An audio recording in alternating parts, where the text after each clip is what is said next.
जी हाँ दोस्तों, Sri Lanka versus south Africa के बीच खेले गए सेकंड ओडीआई मुकाबले में दोस्तों बारिश की खलल के साथ साथ रनों का तूफान देखने को मिला साउथ अफ्रीका बल्लेबाजों की तरफ से, और गेंदबाजी में भी दोस्तों उतना ही दमखम के साथ प्रदर्शन दिखाते हुए इस सेकंड ओडीआई मुकाबले को अपने नाम कर लिया। आप सभी को बताने वाले हैं दोस्तों वो मैच का स्कोर जो अभी तक आपने नहीं देखा होगा, लेकिन आप सभी को बता दें कि 3 ओडीआई मुकाबले, 3 T20 मुकाबले खेले जाने श्रीलंका वर्सेस साउथ अफ्रीका के बीच, जहां पर पहला मुकाबला श्रीलंका वर्सेस साउथ अफ्रीका के बीच आर प्रेमादास स्टेडियम कोलंबो के मैदान पर ही खेला गया था। इसी मैदान पर ही दोस्तों T20 भी खेले जाएंगे।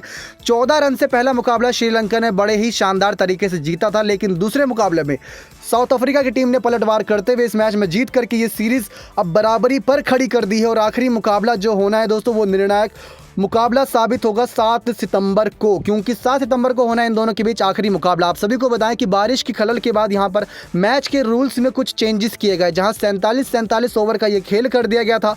पहले बल्लेबाजी करने आए साउथ अफ्रीका की टीम के खतरनाक खिलाड़ी, आपको बताएं क्योंकि पहले साउथ अफ्रीका ने ही टॉस जीतकर बल्लेबाजी का फैसला किया, और जो पहली विकेट के लिए रनिंग पार्टनरशिप थी दोस्तों 8.5 ओवर में मरकरम का पहला विकेट गिरा था। वो 29 गेंदों में 21 रन बनाकर करुणारत्ने के हाथों आउट हुए थे। भानुका ने उनका कैच पकड़ा था, एक चौका एक छक्का यहां मरकरम ने मार दिया था। और उसके बाद दोस्तों हेंड्रिक्स आए बल्लेबाजी करने के लिए जानेमन मलान के साथ। जानेमन मलान का बल्ला दोस्तों आग उगल रहा था, रुकने का नाम ही नहीं ले रहे थे। एक शतकीय पारी इनके बल्ले से देखने को मिली। आपको बताया तो दोस्तों दोनों ही बल्लेबाजों के बीच यहां पर करीब 90 रन से ज़्यादा के बीच की पार्टनरशिप देखने को मिली। जब हेंड्रिक्स का विकेट गिरा था तो हेंड्रिक्स ने 54 गेंदों में 51 रन बटोर लिए थे। धनंजय डी सिल्वा ने डायरेक्ट इनका विकेट गिरा के 5 चौके मारे थे इन्होंने और इनको चलता कर दिया। हेंड्रिक्स की इस 51 रन की पारी की बदौलत साउथ अफ्रीका को वो शुरुआत मिल गई जो बारिश के बाद इनको चाहिए थी। पहले बरसात हुई, उसके बाद रनों की बरसात हुई। तो कुल मिला के दोस्तों हेंड्रिक्स के बाद यहाँ पर राशिवंदर दोसेन आए और उन्होंने 25 गेंदों में 16 रन की पारी खेली। वनिंदु हसरंगा जो इस बार रॉयल चैलेंजर बेंगलोर टीम में चुने गए हैं कप्तान कोहली की टीम में, उन्होंने उनका विकेट लिया। 25 गेंदों में 16 रन बनाकर राशिवंदर दोसेन आउट हुए। स्टंप आउट किया था विनोद भानुका ने। तो उसके बाद दोस्तों अब भी जानेमन मलान नाबाद खड़े थे क्रीज पर। क्लासेन यहां पर आए जानेमन मलान का साथ देने के लिए, और क्लासेन भी दोस्तों 44वें ओवर की 5वीं गेंद तक जब टीम का स्कोर 263 पहुंच चुका था तब इनका विकेट गिरा। क्लासेन ने दोस्तों जो पारी खेली वो बहुत ही ज़्यादा ज़बरदस्त थी। महज 27 गेंदों में इस बल्लेबाज ने 43 रन जड़े, 4 चौके एक छक्के की मदद से। बॉलर चमीरा ने इनका विकेट लिया था, कैच शनाका ने पकड़ी थी। लेकिन जानेमन मलान और क्लासेन के बीच जो पार्टनरशिप हुई वो आतिशी पार्टनरशिप थी जो देखने लायक थी। 50 रन से ज़्यादा की प्लस की पार्टनरशिप हुई दोस्तों, और वो पार्टनरशिप ने सबका दिल मोह लिया, जिसकी वजह से टीम साउथ अफ्रीका का स्कोर बहुत आगे निकल चुका था। 263 रन 45वें ओवर तक, बहुत शानदार। इसके बाद दोस्तों यहां पर दूसरे छोर से जानेमन मलान ने भी अपना शतक कंप्लीट कर लिया था। अब दोस्तों यहां फेलकुआवे आए थे, 4 गेंदों का 4 रन बनाकर सामना उन्होंने करा। करुणारत्ने ने उनका विकेट ले लिया। उसके बाद मल्डर आए 5 रन पर, वो नाबाद रहे क्योंकि दूसरी तरफ जानेमन मलान का विकेट चमीरा ने लिया था। 135 गेंदों में 121 रन की पारी जानेमन मलान ने खेली, 9 चौके एक छक्के की मदद से। 89 का इनका स्ट्राइक रेट रहा था। एलबीडब्ल्यू आउट हुए थे जानेमन मलान, लेकिन तब तक ये अपना काम कर चुके थे। जब इनका विकेट गिरा तो 44वें ओवर की 6ठी गेंद थी और 263 रन ही था, यानी कि क्लासेन और जानेमन मलान दोनों को उसी ओवर में आउट करके चलता कर दिया, जिसकी वजह से यहां बड़ी सफलता हाथ लगी। लेकिन अंत में दोस्तों जॉर्ज लिंडे ने 5 गेंदों में 9 रन और 4 गेंदों में 5 रन मल्डन ने बना के ये पारी को संभाला, और टीम साउथ अफ्रीका का स्कोर 47 ओवर के अंदर 283 रन 6 विकेट के नुकसान पर लाकर खड़ा कर दिया। अब बारी थी श्रीलंका की कि वो कैसे इस रन को चेस करेगी बड़ी ही तेजी से।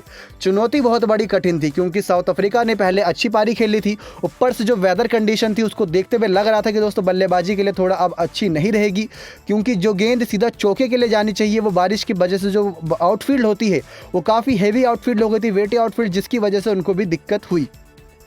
श्रीलंका जब बल्लेबाजी करने आई सेकंड इनिंग के दौरान और चेस कर रही थी 284 रन 47 ओवर में, तो 197 रन ही बना पाई दोस्तों वो।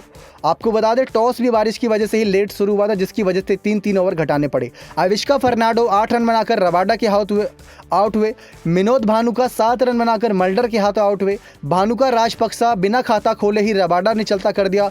उसी ओवर में ही दोस्तों उसी ओवर में 2 विकेट मिले थे, यानी कि 34.3 ओवर में आविष्का फर्नांडो और भानुका राजपक्सा को दोनों को चलता कर दिया था रबाडा ने, जिसकी वजह से उनको यहां पर बड़ी सफलता हाथ लगी। 18 रन पर ही दोनों का विकेट गिर चुका था। उसके बाद दोस्तों यहां पर धनंजय डी सिल्वा का शमसी ने विकेट लिया, जहां एक तरफ दोस्तों कमाल की पारी खेली जानेमन मलान ने, तो दूसरी तरफ 5 विकेट यानी कि जो 5 का पंजा खोला वो खोला दोस्तों शम्सी ने। वो कैसे आपको बताते हैं। 24 गेंदों में 12 रन बनाकर धनंजय डी सिल्वा खेल रहे थे। पहला विकेट शम्सी ने उनका लिया, क्लासन ने कैच पकड़ी थी। चरित असलांका ने दोस्तों 69 गेंदों में 77 रन की पारी खेली, अच्छी पारी खेली लेकिन वो काम नहीं आई टीम को जीत दिलाने के लिए। शम्सी ने उनका भी विकेट लिया। दसुन शनाका जो कप्तान है 41 गेंदों में 30 रन की पारी उन्होंने खेली, शम्सी ने ही उनका विकेट लिया। जियोर्ज लिंडे ने कैच पकड़ी थी, बड़ी ही शानदार 2 चौके उन्होंने मारे थे। वनिंदु हसरंगा जो खतरनाक ऑलराउंडर हैं श्रीलंका के, उनका विकेट दोस्तों जियोर्ज लिंडे ने लिया था।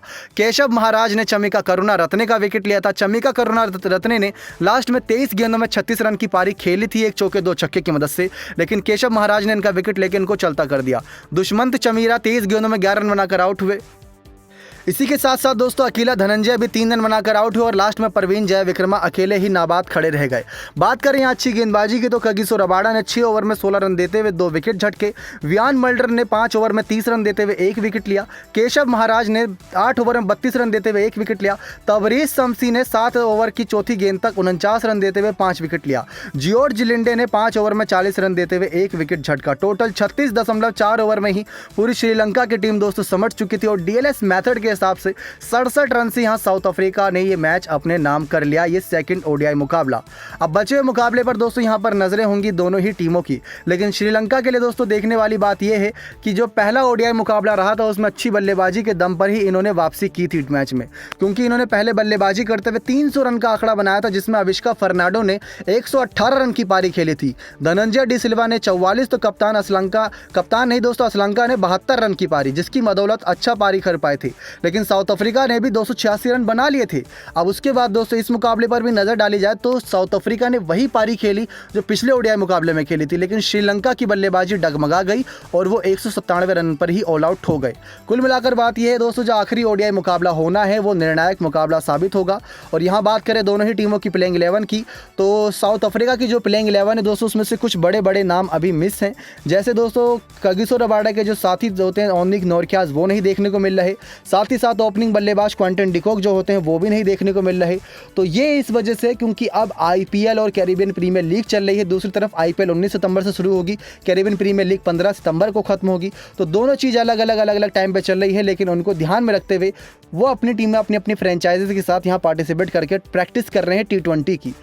ओडीआई मुकाबला है और अब T20 वर्ल्ड कप मुकाबला अक्टूबर में होना है, तो उसका भी खास ध्यान रखा जा रहा है। तो कुछ इस तरीके से दोस्तों साउथ अफ्रीका ने बड़ी जीत हासिल करी, बड़े कॉन्फिडेंस के साथ आखिरी मुकाबले में कदम रखेगी जो ओडीआई आखिरी होगा 7 सितंबर को। दोस्तों बारिश पर भी निगाहें होंगी, ये मुकाबला ही बारिश की वजह से लग रहा था एक समय पर कि रुक जाएगा, लेकिन शुरुआत में देरी से मैच शुरू हुआ, लेकिन 47 ओवर का खेल फिर भी कराया, फैंस का एंटरटेनमेंट हुआ और वो दिलचस्प रहा देखने लायक। कुछ इस तरीके से दोस्तों यहाँ पर श्रीलंका और साउथ अफ्रीका के ये दूसरा ओडीआई का हुआ अंत, और कुल मिलाकर ये बात रही कि अब आखिरी मुकाबला ही निर्णायक मुकाबला 7 सितंबर को खेला जाएगा कोलंबो के आर प्रेमादास स्टेडियम में, जिसकी जानकारी आपको हमारे चैनल के माध्यम से मिल जाएगी। नेक्स्ट 9 स्पोर्ट्स की रिपोर्ट।